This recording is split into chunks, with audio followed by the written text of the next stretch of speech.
के तन पर लपेटे, और बिच्छू की बाला शशि माथे सुहा। गौरापति का करे नित्य सेवा, जटा बीच गंगा की धारा बहाए। अरे घट घट के आशी अविनाशी तूफानी कहे, लीलाधर ने लीला दिखाए।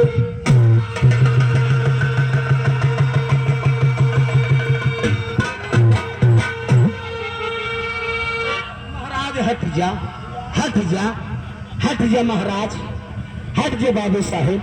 हरे बचन के पिछुओं के हन हमार भैया, अरे तना दूर से बेचारे सब आए हैं, धामे में बैठा है ना।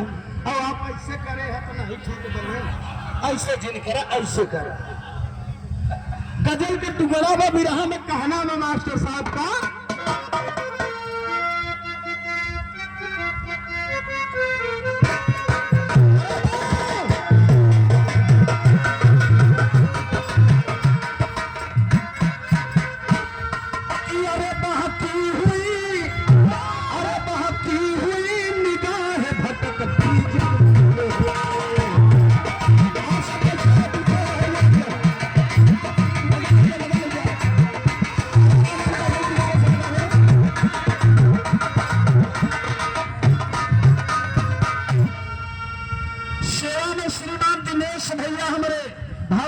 पंचायत पद के प्रत्याशी हैं। 200 रुपया महापुरस्कार के बाबू के नमस्ते प्रणाम। बैठ जाता राजा हरे तो मजा आ जाते है। हाँ मोर भैया हरे और चैनल वाले भाई से निवेदन है, खूब बढ़िया से है, लेकिन देखा उल्टा का सीधा जी लिखे। आजकल चैनल वाले पैसा बढ़ावे चक्कर कब फलाने फलाने को रेल दिया। ई काम मत करे जा भैया, क्यों कलाकार को बदनामी मत करे जाए। हाँ यह बारे कि तू हमसे 10 रुपया कमाता है तो ऐसे नहीं कमाते हो। क्यों कलाकार हो चाहे छोटा हो चाहे बड़ा हो, सम्मान से कर देना। बहुत अच्छा था, ठीक रहा का?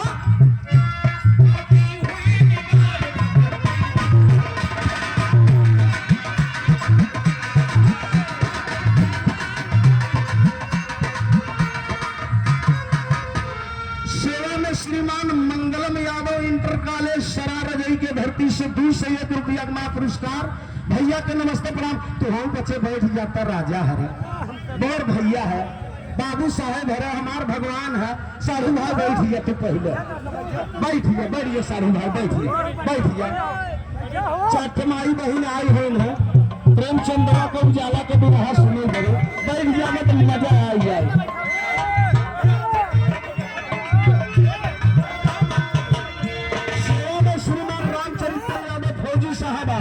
आपको 500 रुपया महापुरस्कार प्रधान पद के प्रत्याशी हैं।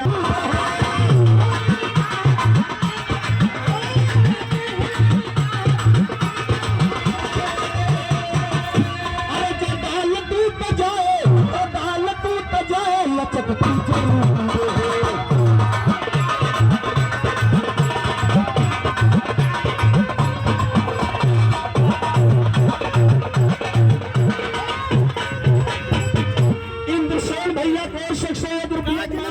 भैया के नमस्ते प्रणाम बा। ऐसे भीड़ पार लगी रही है और मलमास के समय रहा।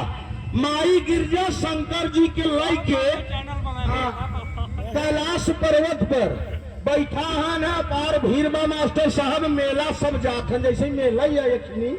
भैया भैया भैया भैया,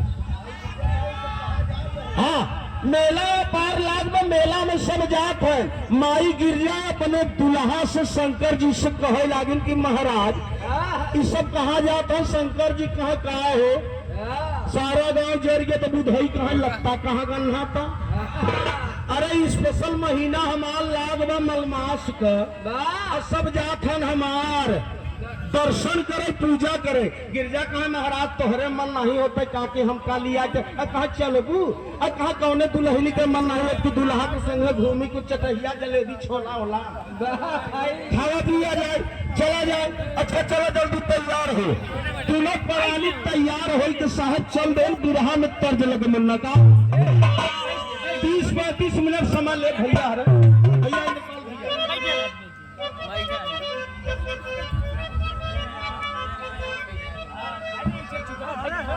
हमारे इंद्रपाल यादव भाई हमारे छोटे भाई हैं, कसईपुर 14 के धरती से वर्तमान आप ब्लॉक प्रमुख पद के प्रत्याशी है। बहुत प्यार सम्मान देते हैं इंद्रपाल बाबू की ओर से 501 रुपया का पुरस्कार, एक समाजवादी अंगूठा स्वामी अर्गनानंद जी महाराज का प्रसाद है। चरणों में प्रणाम, सब भैया के नमस्ते प्रणाम। तू घोड़े जिन गिरा करे नेता मनई है। हाँ तू घोड़े गिरा था तो लजाई था हम। बिरहवा में क्या जला का बाबू साहब का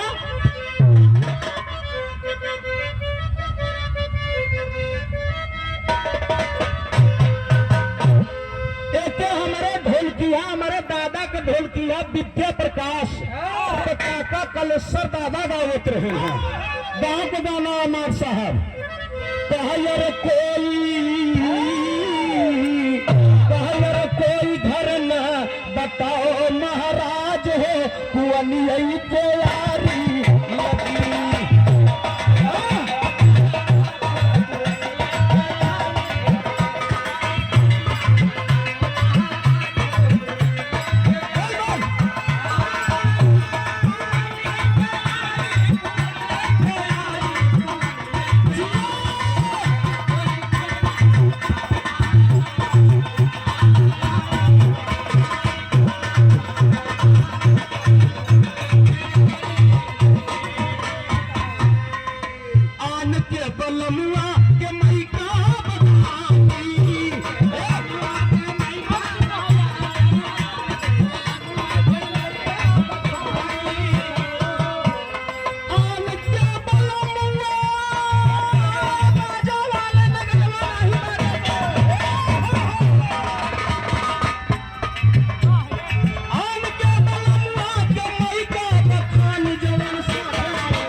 भक्ति करे आया शंकर जी कहा तब का समझत हो।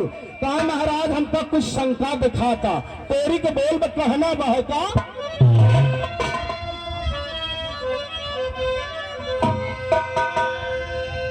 अरे बुराई जग सजावे निकरी राम राम राम राम अरे मरे राम बुराई जग सजावे निकरी।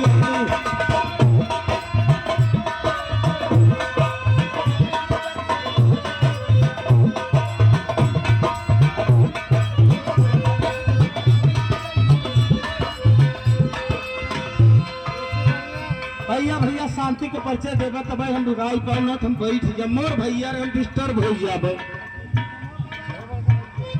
लाल बहादुर बाबू को 101 रुपया का पुरस्कार हुआ। सादर चरणों में नमस्ते प्रणाम। सब भैया के चरण छू के पहले प्रणाम कहना है देवली में कहा मास्टर साहब लगाई बुराई जब से जावे निकली।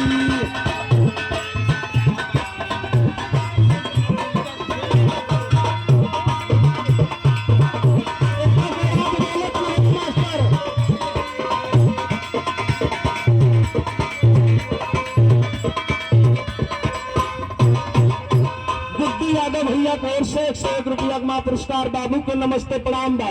कहाई लगी है कि राजा रानी सिंहिया जामई पापी कपा खबर हो दुनिया के अंदर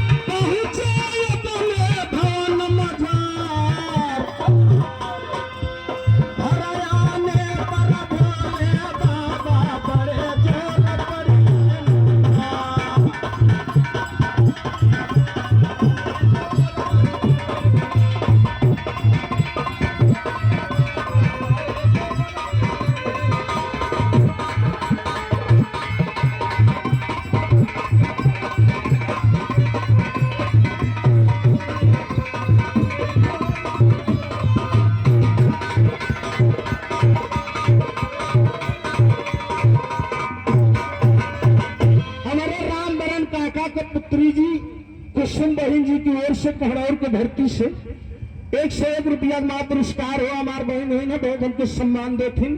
सागर चरणों में नमस्ते प्रणाम। सब भैया के चरण छू के पहलगी प्रणाम बा। सेवा में श्रीमान पारसनाथ यादव आई की ओर से 550 जी कहा तबका देखा था गदेला ले है गोदी में मन से धू का हाथ पकड़े अपने आगे आगे। हाँ इस सब मेले देखा या सब गिरजा का ना ना ना महाराज ये हमा कुछ पापी आई हैं। शंकर जी कहा मतलब कहा है गिरजा कहा जब पाप करत हो वो करे कपारे पर दूठी सींग जमाई दे जो भक्ति करत होकर कल्याण कर। शंकर जी कहा चलो भाई आज से जो भक्ति करत होकर कल्याण है जो पाप करत होकर कपारे पर दुई सिंह जाने।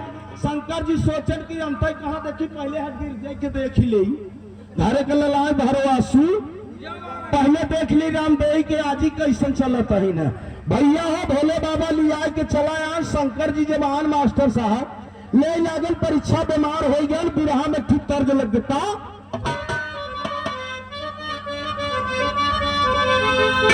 गाना वाली तर्ज लग मास्टर साहब कहा अरे पिया परदेसिया लौट के नाहिया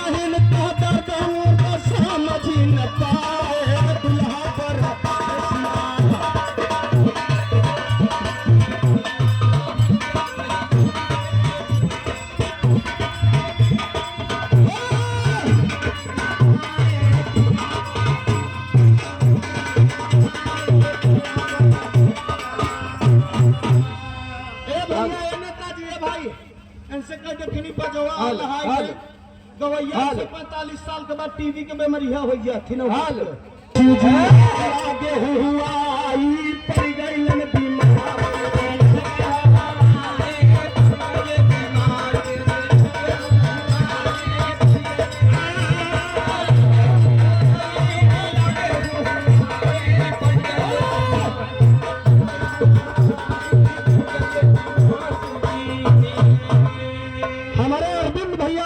धरती से 501 रुपया का पुरस्कार के भैया के नमस्ते प्रणाम बहा। महावीर भैया हमारे महावीर यादव अमरूपुर के धरती से 501 रुपया का पुरस्कार दे दोनों भैया के नमस्ते प्रणाम बहा। देखी दशा गिरजा जी के भैले भारी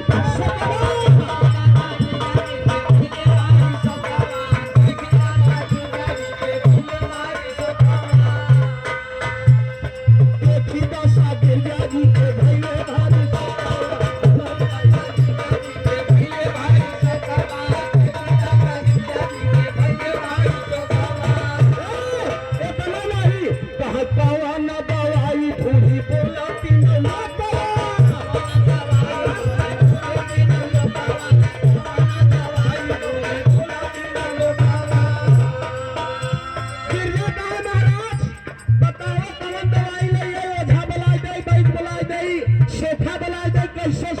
शंकर जी कहा गिर जाए अब हम सही ना हो।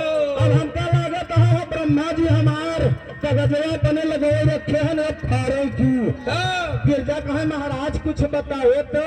शंकर जी कहे अच्छा अगर हमें जियावे के तो ठीक काम करे कहा भोले बाबा सुन भाई के भी याद है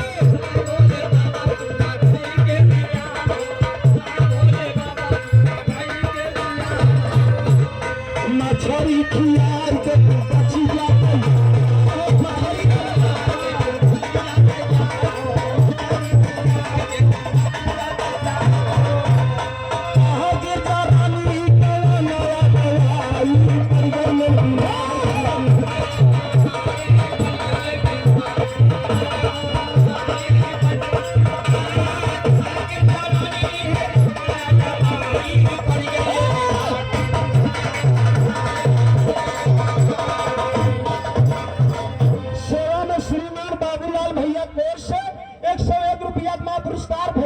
आप परम आदरणीय समाज में श्रीमान काकू यादव जी को 101 रुपया का पुरस्कार बाबू के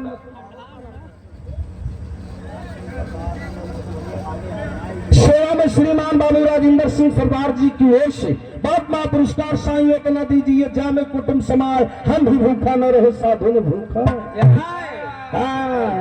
सब मसाला बा हमारे पास हकी के कोई जाए नहीं देंगे भैया हो।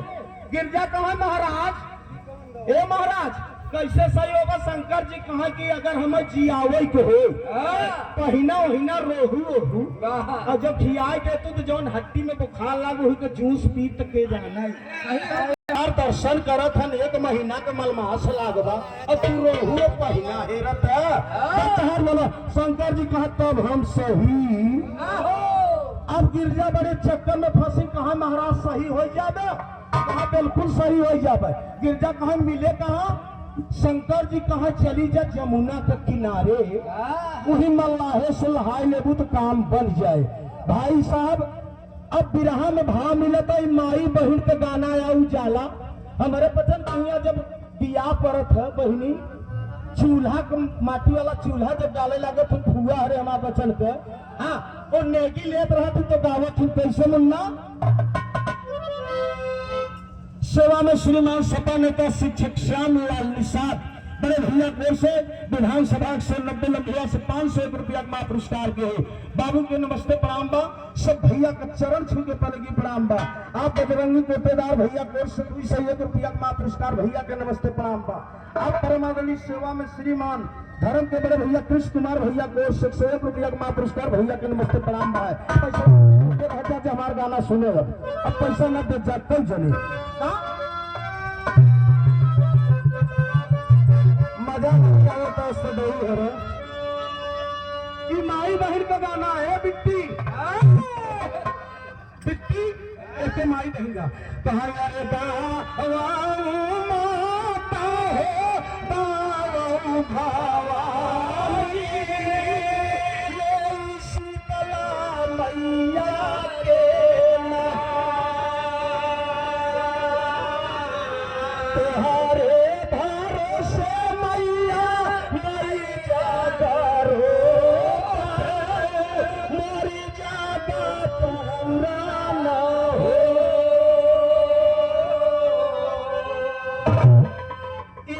कितना मिठास बा माटी का। अब आजकल का गाना अरे नया नया डरही बरबा हर अब जब ससुर का नवई बा तो जो नहीं पाई वही पकड़ के दबाए हाँ आखिर पीछी के मंत्र है जिन जाने कीड़ा के बिली में हाथ डाल तो काटे ना है ये का है ये माई बहन का गाना कहत है नहीं चली भाई गिरजा रानी नदी के किनारा से भोले राहिया भैया बनाइए तो मरा ले मछलिया छुआ में रहले सजा। शंकर जी कहा चाहे रोहू हो चाहे पहिना चाहे भाकुर चाहे बेलगडरा जब अगर ऊपर जूस मिला राजा अरे रानी जब पियाई दे तू तो हट्टी का बुखार उतर जा। गिरजा कहे छी छी छी छी अरे मोर गप्पा रे शंकर जी मछली होगा तो नहीं ना परीक्षा लेते रहे कि देखिए हमार मेहरारू के तने पर चलता है गर्मी पड़ा तो टेम्परेचर अगर हाई होता है कम होता है। हाँ भैया हो अब गिरजा रानी पहुंच गए कहा नदी के किनारे पहुंची शंकर जी पीछे से रास्ता अपन बनाए मास्टर साहब यहाँ से गिरजा रानी आगे वाला रास्ता पकड़ के जाता है ना और तब तक शंकर जी अपन बिस्तरा उस्तरा मोड़ के तो बड़े पछवाड़े वाला खड़ंजा पहुंच गए गंगा के नदी के किनारे मलाहे का रूप बनाए के और ये ठिनिए तने बड़े का झल्ला लेके 4 रंग का मछली रखे हाँ बलकरी पहिना और बेलगडरा नदी किनारे सब बहुत मारब सथरी रही है सथरी में हाँ सौरी है रखा है दिमाग नहीं काम करता है। आप भजन प्रधान बसूरी के धरती से जिला समाजवादी महिला सुल्तानपुर के धरती से मेरे भैया ₹221 मां पुरस्कार। भैया के नमस्ते प्रणाम बा। सेवा में श्रीमान है आपके बीच में धर्म के मेरे भैया हमारे राजेश रामचंद्र भैया ₹201 मां पुरस्कार। बाबू के नमस्ते प्रणाम बा। हमारे एकदम दोनों वही एकदम भैया नियरान बा मोर भैया हो आओ बहुत हो सेवा में श्रीमान हरकेश यादव भैया एडवोकेट साहब समाजवादी के आप सच्चे सिपाही ₹151 मां पुरस्कार के बाबू के नमस्ते प्रणाम बा। ए मल्ला भैया मछरिया हमके यह चाहत है कैसे दे दा। शंकर जी जो माझी के रूप बनाए के बैठा रहन वही मछरी अपन छुआ में सजाए रहे। शंकर जी कहे बाहे बैकरी 150 में, बेलगगरा 250 में, हाँ सधरी जवन बा ₹75 में और जवन रोहू बा है 300 में। अरे कहा भैया यह नलकी दे देता हमार दूल्हा यह नलकी दे देता हमार दूल्हा बीमार है ना। शंकर जी कहे आओ तोहरे हाथे बहनी बट्टा। शंकर जी माझी के रूप बनाए बैठा है कहे आओ तोहरे हाथे बहनी बट्टा हो। गिरजा कहा पैसा बनाए में शंकर जी जो माझी के रूप बनाए बैठा था तो बहनी ने बट्टा चल रहे पहले गट्टा लाए मेरे तू हमारे बाप में खड़ी नहीं बा। गिरजा गुस्सा ने कहा अब तू हमसे जानता शंकर जी कहा कहा माझी के रूप बना बैठा रहा कहा बहनी करा। गिरजा कहा कि अब हमें जनता ना हो तू हके कर्मा। शंकर जी कहा हो कि मेहरारू कर मारे चाहे कन्या सुमंगली से पैसा तो बहनी करावे लेके जा डॉक्यूमेंट। अब गिरजा कहे लागी न ले जब मछरी तो हमारे बहु रहू चला जाऊ तो करत का पैसा देना भैया एकदम आखिरी पॉइंट पर 2 मिनट बाबू 2 मिनट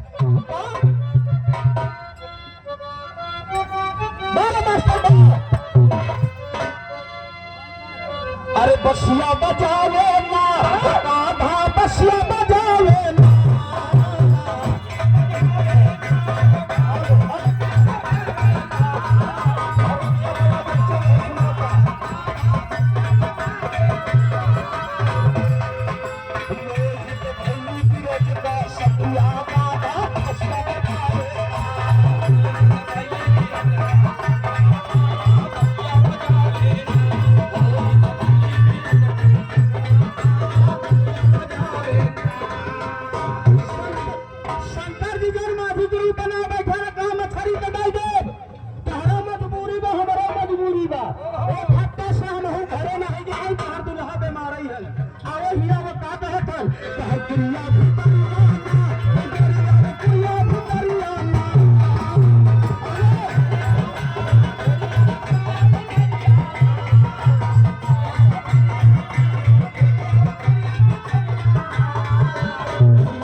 शंकर जी माझी के रूप बना बैठा रहा तब ऐसे निकल हिया से इलाहाबाद से लेके चली जाए एकदम मिर्जापुर तक मछरी ना होगा। अब गिरजा सोची मछरी ना ले जा 2 घंटा के समय मांगे रहे 1.5 घंटा भी मल्लाहे के जात या कहाँ हमार पौरहू जनता या अच्छा बोलो बतला तो देवे कि ना। शंकर जी कहा पहले आवत है गान मड़ाई में दोनों जने का काम हो गया वो गिरजा के बहन मछली लेकर राजा अपने अचरे में भागत जब जात है गिरजा वह शंकर जी देखे गिरजा वह जात है जौन नन्हौटी मनहौटी अधरी सधरी रही है ओका झुआ पलटे और पीछे वाला रास्ता पकड़ के भागत पहुंचे 4 पाई पे लेट गए। अरे राम हो अरे बाप रे गिरजा कहा तू खाओ मछरी तने में बोले तने भाव के मछरी पाई तू गाई बुराई जग से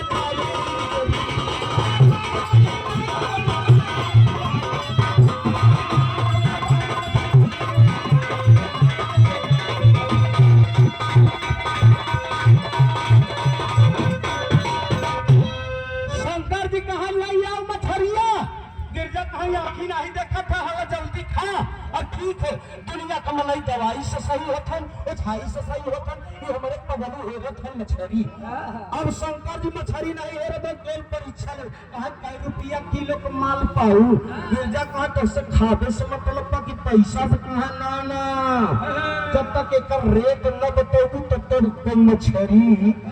अब एक दाई शंकर जी नीचे मछरी देखा था नहीं दाई गिरजा का चेहरा देखा था तो उजाला कुम्हिलान जाता है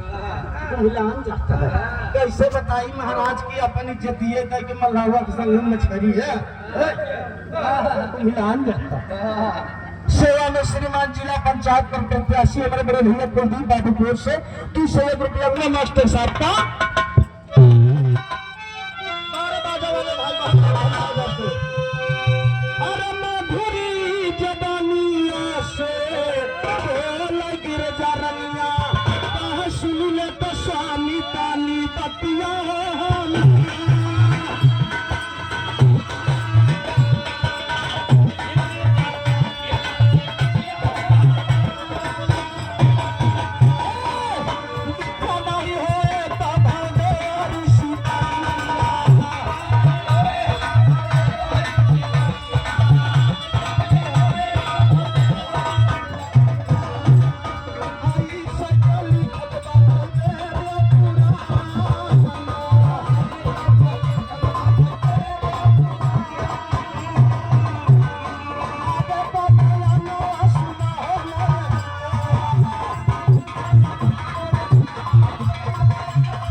आज से तो शराब देखे ना खीरी लाइन बिरहा में मास्टर साहब लगा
प्रमाण में देख ले करे पुरान फोटो बना मेला वाला में देख ले बचा था ना पूरा देख ले शरीर गाय के रहा था गर्दन के ऊपर औरत का चेहरा कपारे पर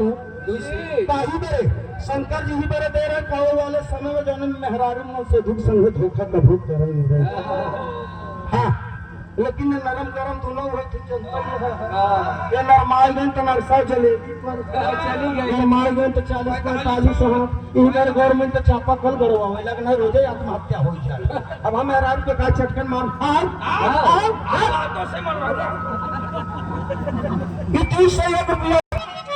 जौन गिरजाघर है नदी के किनारे गलत काम कर रहे कहा वही कार्तिक के पैदा भर। अब बताओ वेद में कितना लवेद बा 9 महीना पे बच्चा पैदा तो 60 वर्ष के बाद लगे गिरजा तो हटता ही रही क्या सोचे जो आप लिखे हुए दास तेरा बता लिखत राम सुने रतुफानी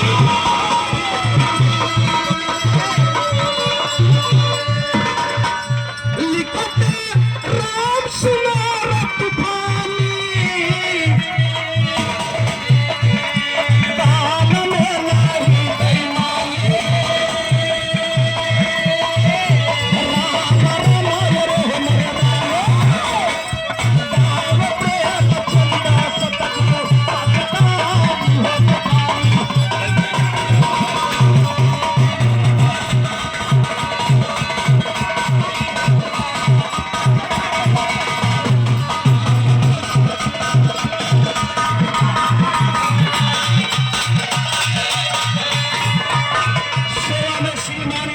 भैया की ओर से पिता पवन यादव बाबू जी की ओर से 100 रुपया का पुरस्कार भैया को नमस्ते पड़ा। आश्रम आदमी सेवा में श्रीमान हमारे जीजा है लखनऊ SC/ST में विशेष जांच में अधिकारी है प्रदीप कुमार यादव ही आपके पास मेरे घर है और लखनऊ में कार्यरत है 100 रुपया का पुरस्कार सादर चरणों में नमस्ते पड़ा।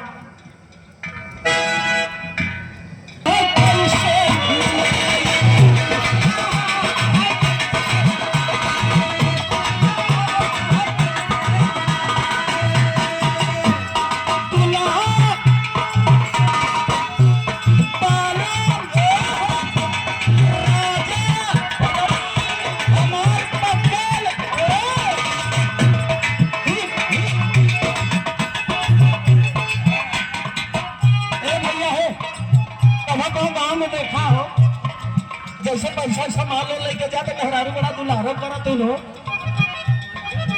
भैया तू तो जाला जी के पति देव भी है हमारे भाई हाँ भैया बगल हो तो बगल जा तो पीछे मार भैया अरे बेटा समय पे तन बाबू का है शंकर का बड़े प्यार से उठावत का तो ये पकल है उठा खा लिया और जब नहीं कमा तो करे तो के हरकत रहे तब होते रहे राजा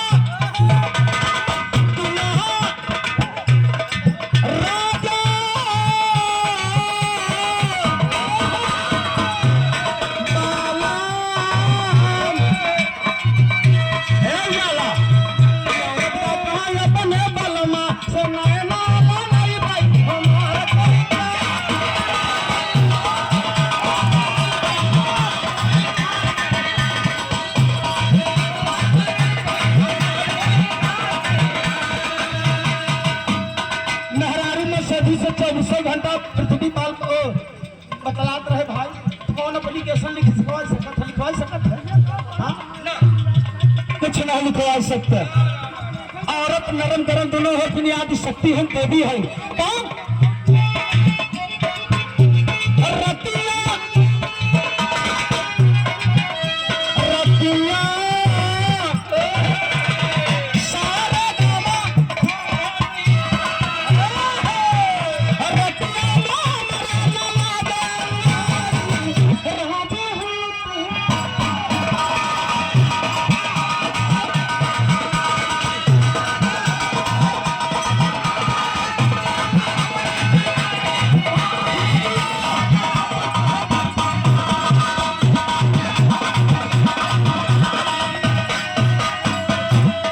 समय ज्यादा लेते क्षमा चाहत है उन्हों के सुनी ले जाए आप सब ना नहीं तो भैया कोर से 201 रुपया का पुरस्कार चंद्रिका यादव भैया घोड़ा वाले कोर से 101 रुपया का पुरस्कार बाबू को नमस्ते प्रणाम।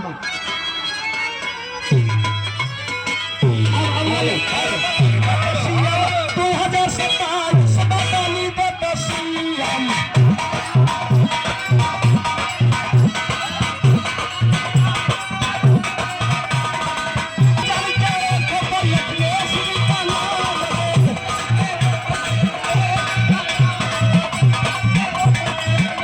है